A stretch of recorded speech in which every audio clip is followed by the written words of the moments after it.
Kia ora. My first year at King's was historic. May 1945, I remember we were all assembled in the quadrangle to listen to the BBC. To hear Winston Churchill declare that the war in Europe is over.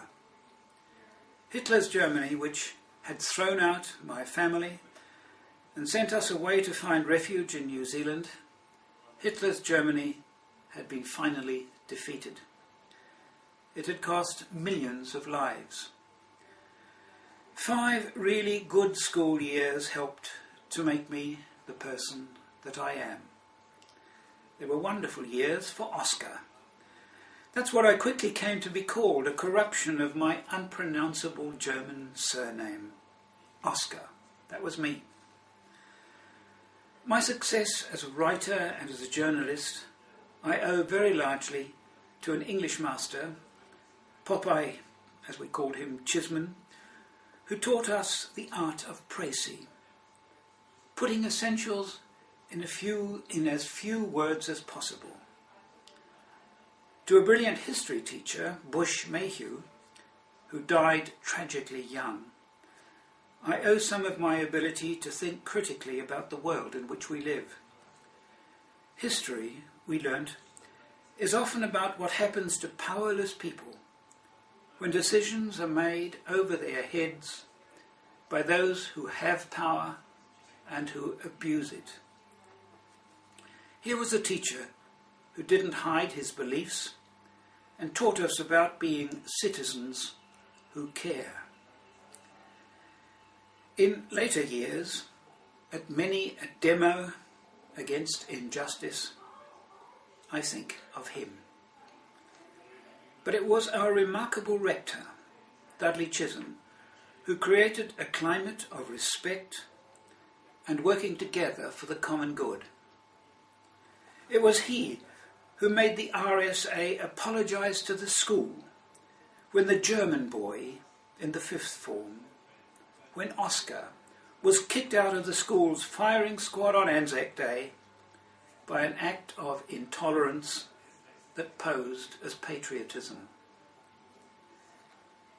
And it was a wise physics master, Lord, as we called him, Roberts, who said to us, on the day after the first atom bomb destroyed the city of Hiroshima, in a blinding flash that turned 100,000 people to ashes, boys, he said to us that morning, either we now abolish war, or war will abolish us. He helped to turn the key army cadet that I was into the pacifist I became, saying no to war, like James K. Baxter's remarkable father, who refused to fight in the First World War and was bitterly persecuted for it. His moving book, We Will Not Cease, bears rereading today. Earlier this year, in keeping with my life's work for peace and human rights, both as a priest and as a student of politics, I was invited to spend a semester at Otago University's Centre for Peace and Conflict Studies, lecturing on this very subject, the political and moral processes that could lead to the abolition of war. That's an objective that is not just a dream. One school experience can trigger ideas that last a lifetime. To have had Jimmy Baxter, or Hemi, his preferred Maori version, to have had Hemi Baxter as a friend who was at King's before me, is a happy link to this celebration.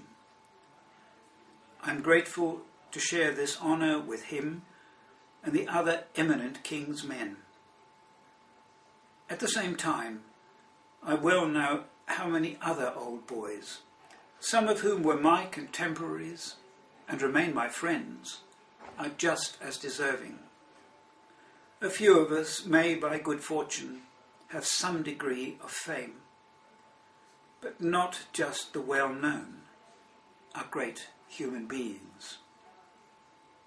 I wish I could be with you today, but I'm glad that the amazing world of communication technology, of which I understand nothing, makes it possible for me, with the help of those who do understand, to talk to you halfway around this small planet. May God bless you and our old school, still young at 75. Aro Hanui.